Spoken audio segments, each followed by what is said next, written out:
Autolite and its 96,000 dealers present Suspense.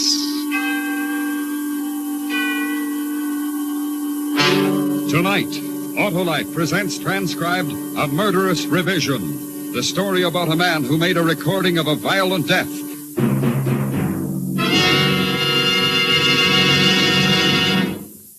Hi, Hap. Meet the team. Where? Why, right under your car's hood, Hap. The Autolite electrical system, the family team of precision-made units, including the coil, distributor, starting motor, and the other parts that make up the complete Autolite electrical system, used as original factory equipment on many leading makes of our finest cars, trucks, and tractors. What does this team do, Harlow? Why, Hap, it goes to work for you every time you press the starting switch, sound your horn, or play your radio.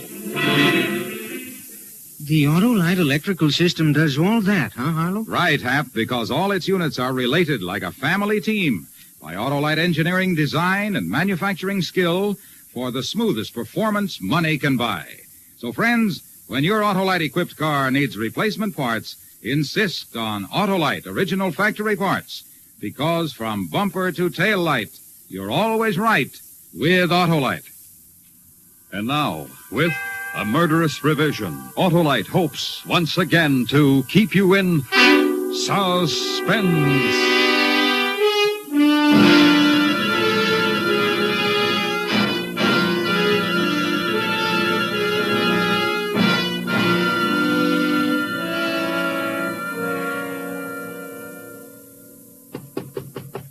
Yeah? What'd you want to see me for? Chris, come in. Sit down. You got to hear the show Sunday? I don't like to listen to the show. Why not? Because I don't, that's all. Oh, you missed a good one. I put some zip in that closing scene. I want you to hear it. Got the playback ready. Hand me that record marked part 2, will you? Sure. Thanks. I don't know, Chris. I don't make you come to rehearsals. You don't have to sit in the control room all day. The least you could do is listen to the show at home. Well, listen to this now. George. Honest, I didn't mean it, George. Get this, Chris. Get You this. mean to say that you didn't really mean it when you told my brother you didn't love him? You forget, Doris, that I heard you, every word, while I was hiding behind the Davenport the night my mother was here. George, I beg you, don't do this thing. Put down the gun, George. Oh, this is only what you deserve. You tricked me for the last time, Doris. You tricked me for the last time. I'll just shut this up. What did you change it for? What was wrong with the ending the way it was? Why did you change it? Just take it easy, Chris. I'll tell you why I changed it. Because it was wordy and repetitious. It didn't tell the story.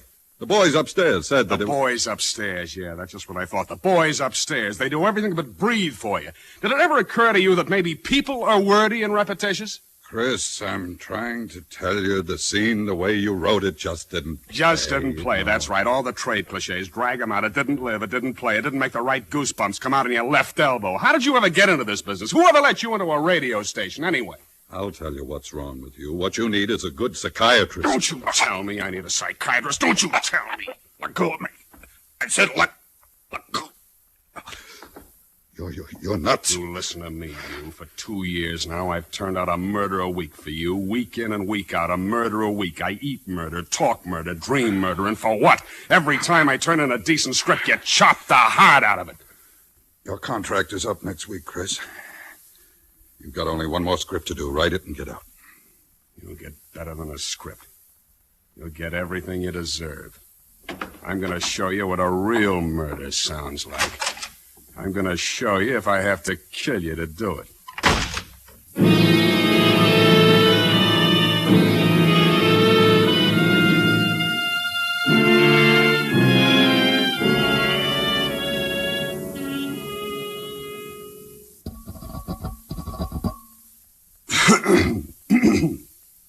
Good evening.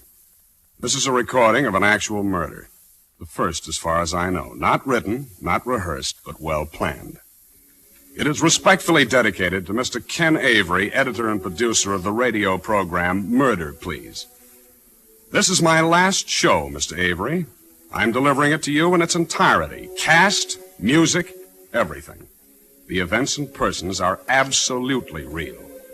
It's going to be a great show, Mr. Avery. You'll hear everything but the climax.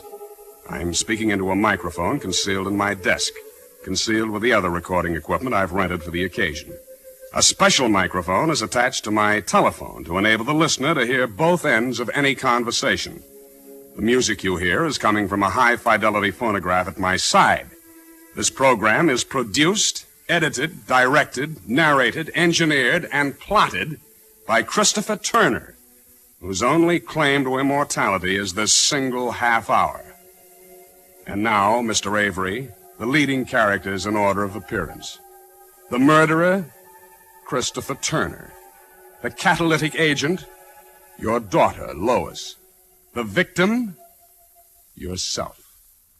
And now, please to begin.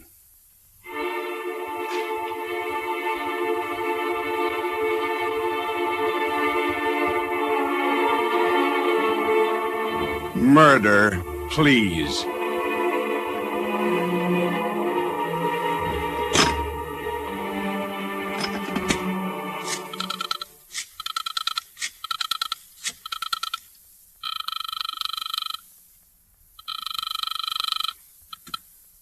Hello? Ken, this is Chris. Now listen, Chris. I hate to bother you at home, but I wanted to apologize for the way I acted. Why don't you drop over to my office right away? Sorry, Chris, no go. I put up with your little insanities for 2 years now. Temper tantrums, insults, coming in stowed to the gills. 2 years of that was plenty. I see. You won't change your mind. Not a chance. Maybe you can find somebody more patient than I am. Good luck. Thanks, Ken. Thanks a lot. Lovely opening scene, Mr. Avery. Thank you. You did exactly what I wanted you to do. You just threw away your last chance to save your life. Good work. An excellent performance. I kill you in the name of the parasitical breed you represent.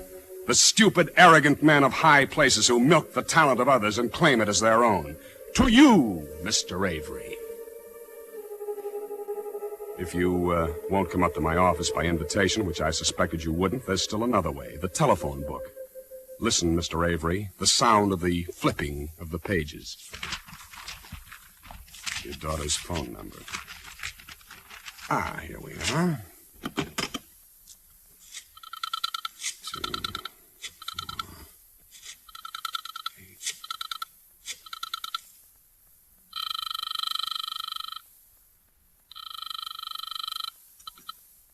Hello? Hello, Lois. It's been a long time. I bet you don't even know who this is. I don't recognize the voice. This is Christopher Turner. Oh, sure, Mr. Turner. How are you? Fine, just fine. How do you like living alone? It's all right, I guess. Rather be living with the folks? No, it's kind of independent this way. How's the writing coming? Not so good, Mr. Turner. I've written 5 scripts so far. Every one of them has been rejected. I don't know what's the matter. Yeah, well, the reason I called was your dad and I had a talk this afternoon about you. He thought maybe I could pass on a few tips. Oh, I wouldn't want to bother you. Ah, now, this isn't an obligation on my part, Lois. I like to help young people. Besides, it's been a long time. Yes, that's right. Say, what are you doing this evening? I was going to wash my hair. Well, why don't you wash your hair tomorrow evening and come down to my office right away, huh? Well, I told a girlfriend I'd be home tonight. She was going to drop over. Can't you call her and tell her to make it some other night? Here's the point. This is the only free night I'll have this week. Things are sort of piling up, and I'd like to see you get something out of your writing the next week or two. Maybe you're doing some little thing, and I could sort of straighten you out in an evening. Well, all right, Mr. Turner. Fine. You know where my office is? I don't think so. It's right across from the broadcasting studios, the Brown Building, room 208. Yeah, I'll be right over. Fine, and bring your scripts with you. I will. I certainly appreciate this. Not at all. Goodbye. Bye. I'll be over in 45 minutes. And bring your scripts with you. I certainly appreciate this. Not at all. You see, that's how people talk, Mr. Avery. Let's see, what else? Oh, yes, sound drawer opens. Gun taken out. Click of breech. Whirl of chamber. Bullets inserted in chamber. 3, 4, 5, and 6. Gun in drawer and drawer closed. And now we must wait until... You see, Mr. Avery, fate is a better dramatist than either of us. Just when things start getting dull, the phone rings. Hello? Hello, Chris. Hank. Oh, what's up? I tried your place all night. I tried your sister's place. Finally, I called your office. I wouldn't let myself believe it, but here you are, slaving away for old man Avery again. Hey, when are you going to tell him to go take a flying leap? I did just that today. No kidding? Well, congratulations. From here on in, nothing but bigger and better things. Yeah. Say, there's a rip-roaring poker game going on over here. Just room for one more sucker. What do you say? Can't tonight. I'm doing my last show. Oh, forget it for one night. Why don't you? Live a little. Thanks, Hank, but I can't. I'm coming over there and get you away from that typewriter if I have to use force. I can't, Hank. The show's Sunday. I've got a script due tomorrow. You don't see me knocking myself out. Let 'em wait. Listen, Hank, you can't come over here. Don't you get it? Oh, boy. I'm sorry, Chris. Honest, if I'd suspected. Sure thing. My sincerest apologies. Well, next time be sharper, will you? Give her my regards. Hey, anybody I know? A story conference, that's right. Yeah. Well, take it easy. Call me for lunch or something. You bet. Sorry, kid. Goodbye. Bye. Well, that was close. Good scene, though.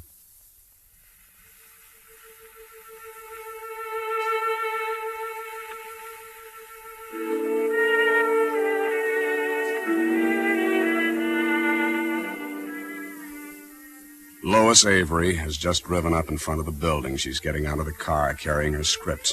She wears a cardigan sweater, tweed skirt, flat shoes. She's young and very pretty, a girl with everything to live for.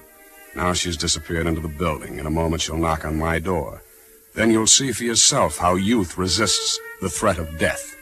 And this, Mr. Avery, would be the proper, dramatic moment to end Act One.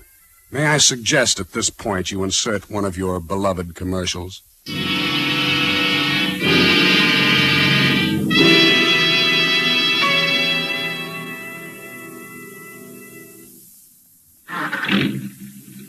Hey, Hap, better turn on your lights. Press on, they're on. Thank you. And thank Autolite. Why, Harlow? Because in your Autolite-equipped car, the lights, as well as the power for your radio and power to crank your motor, are all provided by the Autolite electrical system. It has to be good, huh, Harlow? You bet, Hap. And that's why complete Autolite electrical systems are used as original factory equipment on many leading makes of our finest cars, trucks, and tractors. And that's good enough for me, Harlow. You bet it's good, Hap. And that's why it pays to treat your car's electrical system to a periodic checkup at your authorized Autolite service station or the dealer who services your make of car. You can quickly locate your nearest authorized Autolite service station in the classified section of your telephone directory, or by calling Western Union by number and asking for Operator 25. And remember, from bumper to tail light, you're always right with Autolite. And now, Autolite brings back to our Hollywood soundstage a murderous revision, a tale well calculated to keep you in suspense. You're listening to Same Time, Same Station, the best of old-time radio. And I'm your host, Jerry Hendigas.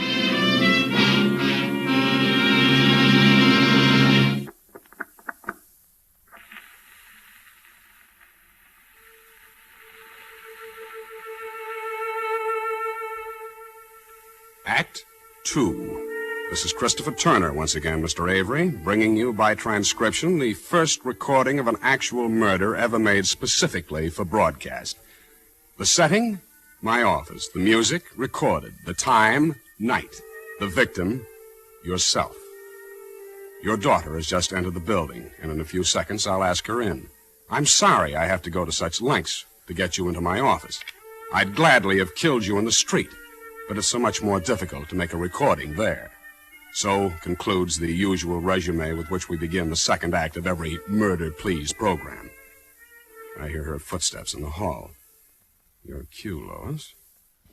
I hope I'm not putting you out. I always tell Dad to stop imposing on my behalf, but I guess he'll never learn. You're here because I want you here and for no other reason. Cigarette? No, thanks. This is a nice office. It serves, just a hole in the wall, but quiet, nothing fancy. I like it. How long have you been scribbling? 6 months, Mr. Turner. Let's just make it Chris. What sort of things? Murder, mostly.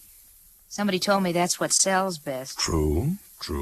Well, let's just start talking about murder. Maybe something interesting will come out. Question number 1. Why do you think people kill? Lots of reasons, I guess. Money, love, revenge. Not really. Only for survival. They kill for money only when money means life. Their idea of life. They only kill for love when life depends upon that love. They only kill for revenge when life is intolerable without it, you see? That's very interesting. Could you kill? I don't think so. Maybe you could. Here. See? Gun. And loaded. Please put it away. Take it. No, I'd rather not. It's very obedient. It won't fire unless you press the trigger. Take it. That's it. Now, point it at me. Please, Think now. One touch of your finger, and you kill me. One little touch. A very delicate instrument, the trigger. There's a sense of power there. Feel it? I'm afraid. Fear, yes, but exhilaration, too. Like the second drink. I feel it, yes. You can give it back to me now. I never held one before. Ever kill anything before? A few flies around the house. The fly. Yes. Yeah, you see it rubbing its hair-like legs together in the white tablecloth. You pick up the swatter slowly. You stand directly over it. You slap it as hard as you can. You lift the swatter, and there it is, lying on its side, twitching its broken wings. You make it sound like murder. It is. So much for the murderer. What about the victim? Afraid of death? Sometimes, when I think about it. Ever go to a horror picture and have to walk home alone down a dark side street past an alley? You were afraid? Yes. That's merely the terror you imagine. But have you ever met death eye to eye? Once, in the car, Dad was driving. We rounded a curve on the highway. It was raining very hard. We started to skid. We just straightened out in time, or we would have gone over the cliff. Go on. I was helpless. I didn't want to die. What is death to you? Death? I don't know. No idea? Emptiness? Blackness?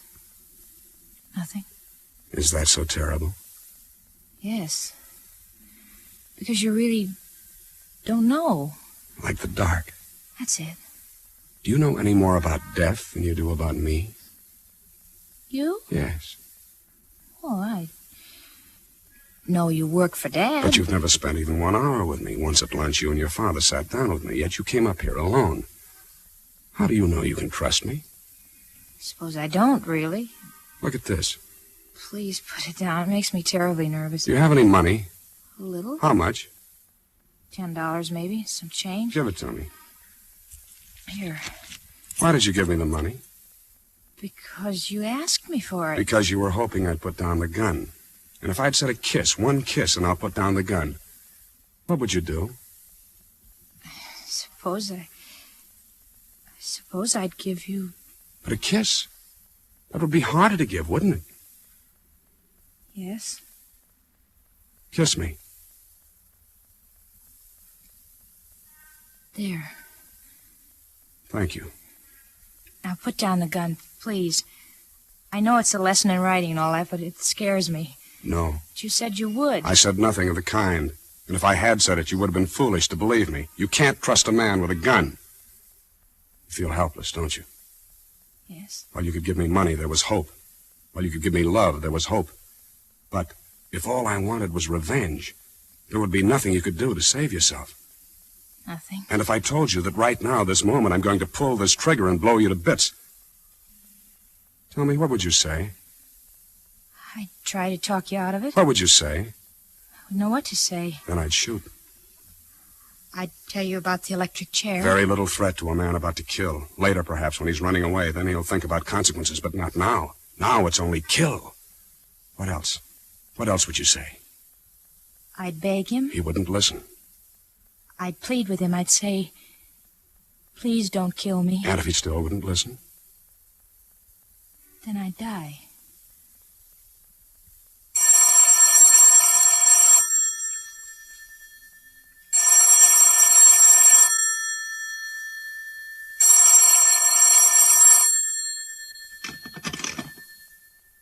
Hello? Bet you don't know who this is. I can't place the voice. Try. I haven't the slightest idea. Remember San Francisco and the Italian pizza and the cigarette holder? Vaguely. Who is this? I hate guessing games. Harriet. I know at least 18 Harriets. Harriet who? Crawford. Oh, You don't sound so bubbly about it. I've been working. Bet you have a girl up there. What do you want, Harriet? What do I want? Well, how businesslike can we get? I just came in. I thought maybe you could meet me for a drink. I don't know a single solitary soul in town. How did you happen to call here? I shouldn't tell, I suppose, but Hank said you were working late at the office. Hank, huh? He gave me the number and said to be sure to call. Bless his heart. What was that? I said bless his heart. Oh. Well, I'll call you tomorrow. You do that. Well, bye. I guess I'd better get going. We're not even started yet. Well, if you don't put down that gun, I'm going. I don't like it. Sit down. I want to tell you a story. Now, listen, Please sit down. This is just a sample plot. You can have it if you want it. It's about a writer who had great novels in him, great plays, but he was broke. And for the sake of a place to stay and a meal to eat, he started turning out radio mysteries. He turned them out until every drop of originality was squeezed out of him. And all the greatness he might have been ate into him because he would leave nothing to the world, nothing but scripts to be swept up by studio janitors after the broadcast. Well, the writer made his decision one day. He would do a last radio play, a radio play with an actual murder, the only chance he had for permanent survival. And he selected as his victim the man who had ground him into the dust. He selected his editor and producer, Ken Avery. Please. I like you. I like you very much. I wish this could be happening to almost anyone but you. Get to the phone. What? The telephone. What for? You're going to call your father. No. No, I won't do it. You'll call your father and you'll tell him to come up to my office. Now pick up the receiver. No, wait. I'll do it.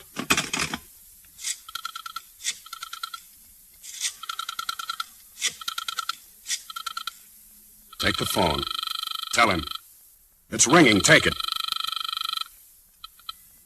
Hello? Hello? Dad? Lois?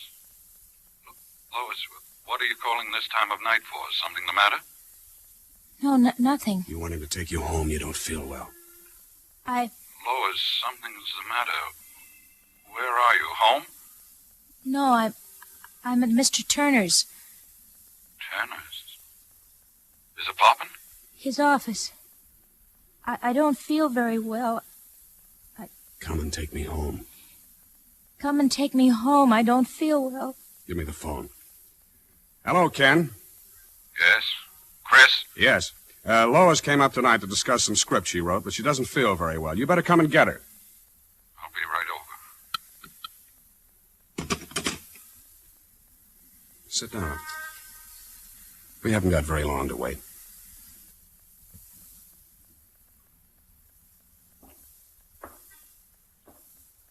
"20 minutes have gone by. Lois sits with folded hands in a straight-back chair. Her face is white.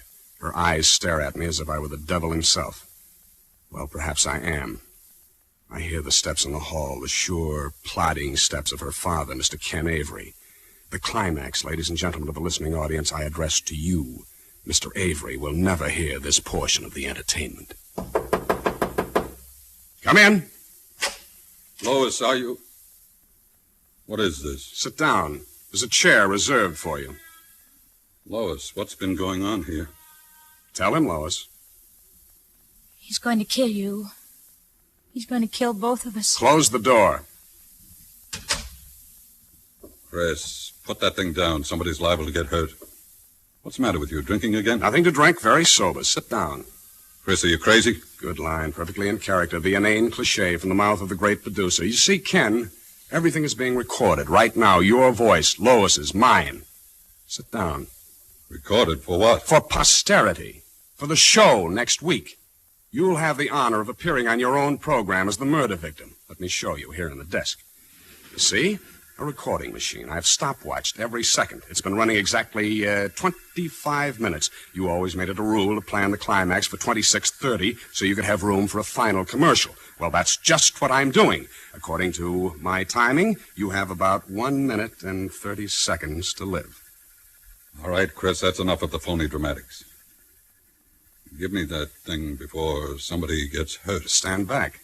I wouldn't want to mistime the climax of the show. This won't make a show. You won't have much editorial power, Mr. Avery, after a few seconds. There's the agency. They wouldn't put this thing on the air. Why not?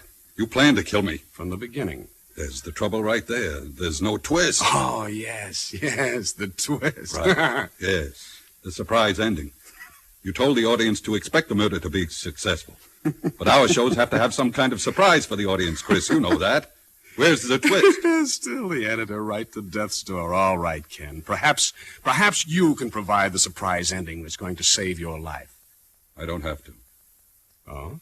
You provided the twist yourself, but you didn't know it, and yet the twist was part of the story all the time. Where, Mr. Editor Avery? You, Chris. You're the twist. Me? You're a flop, Chris. You're so used to dreaming on paper you can't live anymore. You wrote about love because you never had it. You wrote about fortunes, and you're still 2 bits. You wrote about murder, but you haven't got the guts to pull the trigger. Now, give me that gun. You think I won't shoot? I know you won't. Give me that gun, you hack. What did you say? I said you were a hack. Now, give me the gun. Stay away. Give me that gun, you hack. No, I'm not. Let go. Let go of my hand. Drop it. Drop it. Let go. Drop it. Chris. You always like to change the ending. Dad? It's all right, Lois. Dad, take me home. The records. They'll clear us. Take me home, please, Dad. As soon as I see what's on those records. This must be part 1. Let's see.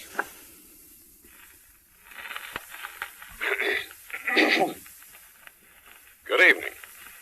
This is a recording of an actual murder. The first, as far as I know. Not written, not rehearsed.